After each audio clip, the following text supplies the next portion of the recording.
Alright, and here is a video review of Mastermind Creations R-31 and R-32 ATER beta, I don't know, ATER, and Stray. Now these are both drift, and I'm going to refer to him just as beta for the rest of the video review, because ATER beta, I'm not sure.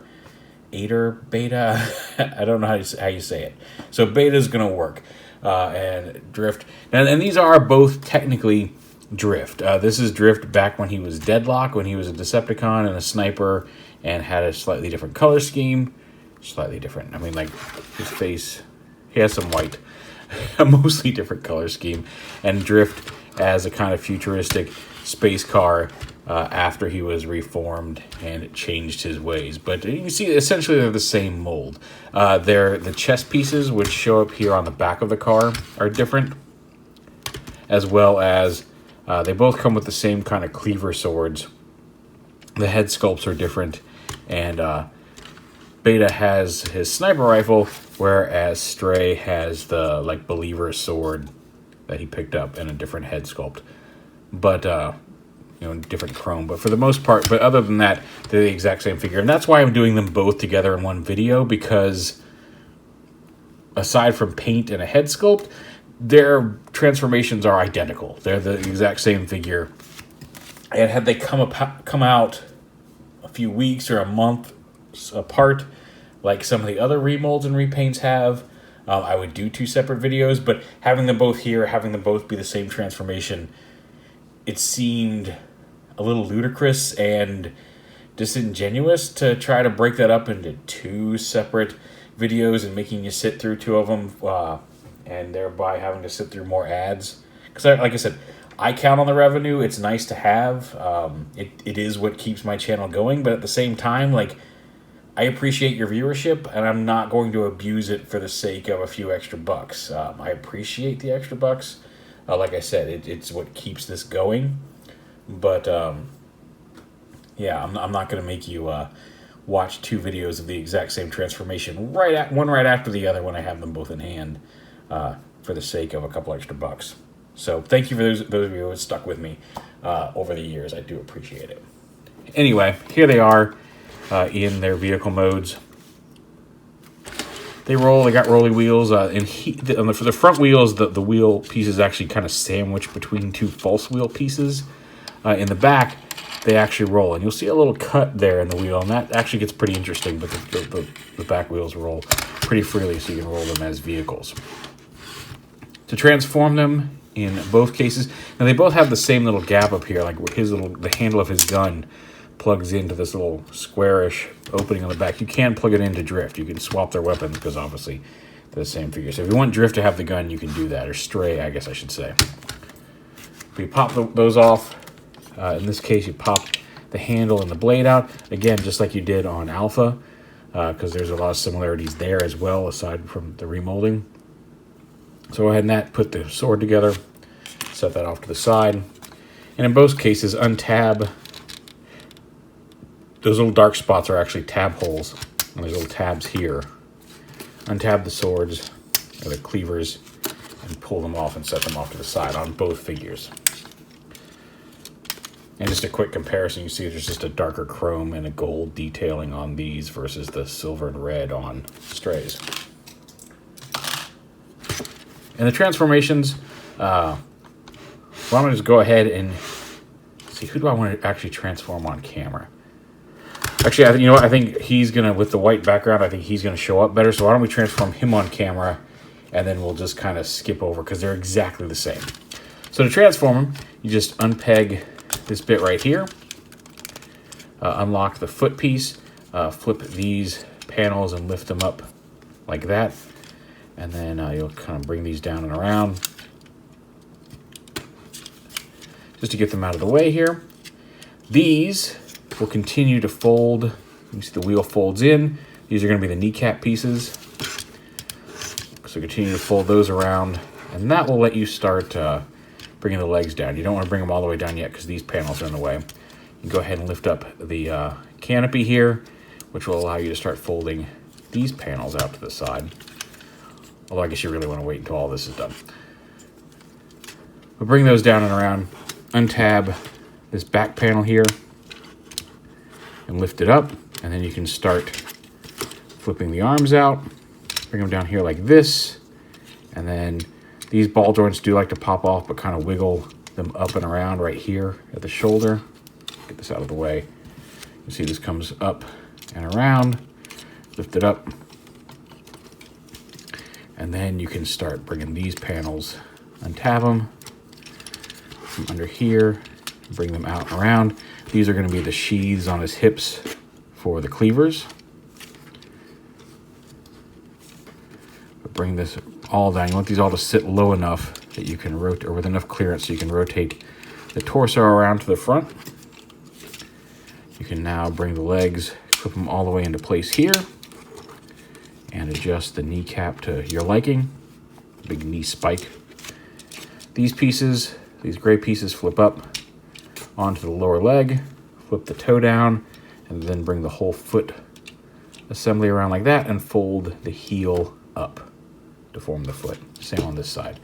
Gray piece up, toe down, whole foot down, and then the heel up. Bring these out to the side. This piece now can kind of raise up onto his back like that.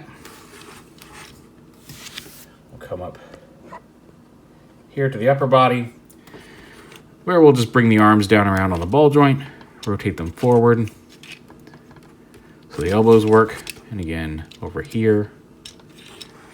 Open up the chest panel and flip his head up. And while doing so, you want to pull out these gray panels here.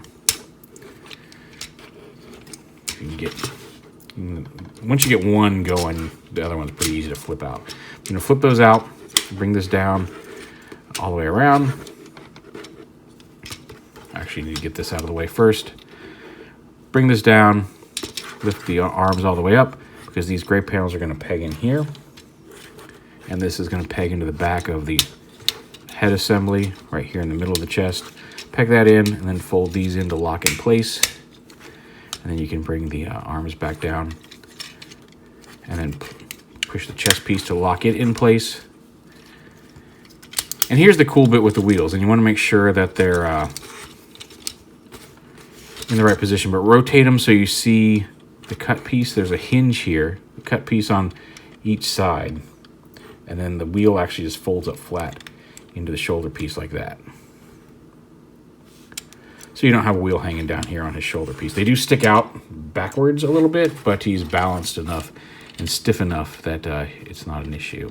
So bring that in, rotate it the right way, and then fold like half the wheel in like that.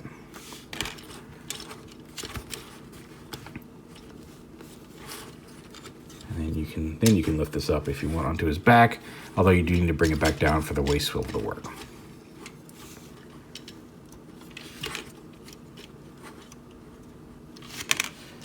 And then, like I said, you can either have him hold these, they can just slide right into his hand like that, or they can go into the sheaths on his hip,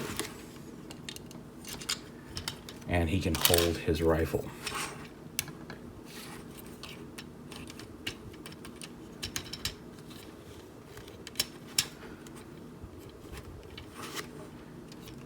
And there is Beta in robot mode.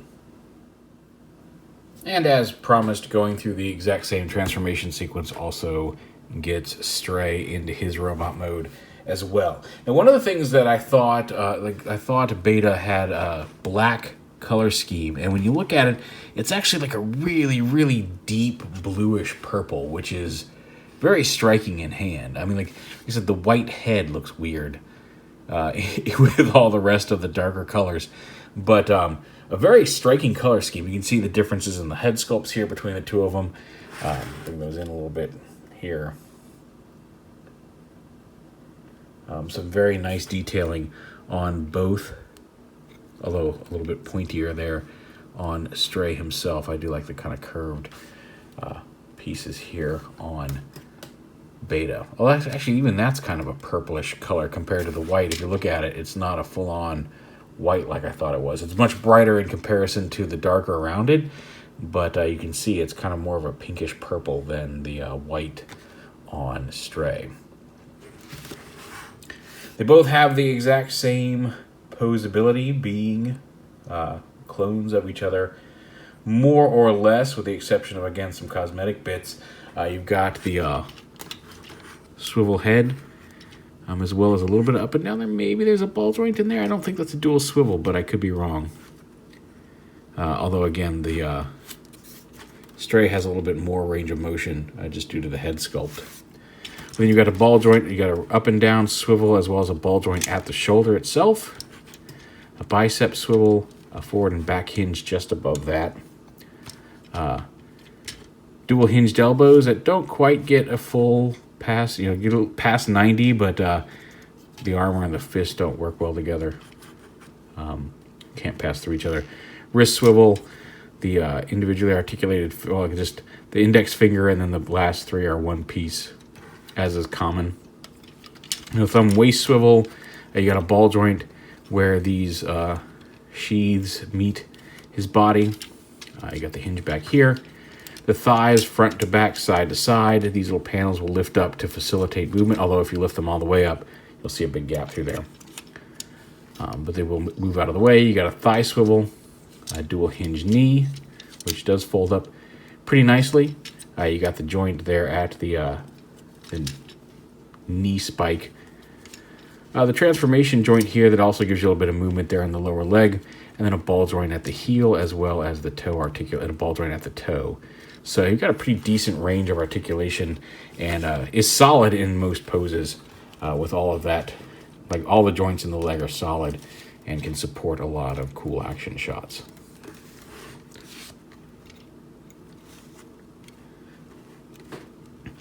And just real quick size comparison, I ran into the office and grabbed the first Lost Light themed figure that caught my eye, and it was appropriate enough, and I was like, that will work, because the first one that I saw and grabbed was Calidus, who I think is a nice size comparison there, especially for Stray.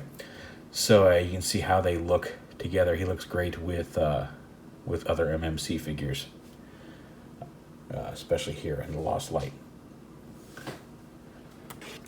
But yeah, fun, solid little dudes. Like I said, I do think the Deadlock or the Beta over here is a little cooler. I like the rifle versus the sword. I feel like I've seen this particular sword in so many kits and figures at this point that I'm just kind of getting tired of it, whereas the rifle is new. I do generally like the chest design and some of the stuff. I just don't care for Drift, and it's not because he's a bad character. I enjoy him well enough in the comics. He's just not my favorite. And I've said that in several reviews. These are nice, good, solid representations of him in figure form. Like I said, Beta is definitely going to be hanging around here for a while. Stray, we'll see. But that's not in any way in judgment on the quality of the figures. They're very nice, solid, posable designs, fun, space car mode. And overall, generally a solid figure. I just don't have the attachment to Drift as a character that I do with some of the others. But there you are. There is R-31 and R-32, Beta and Stray.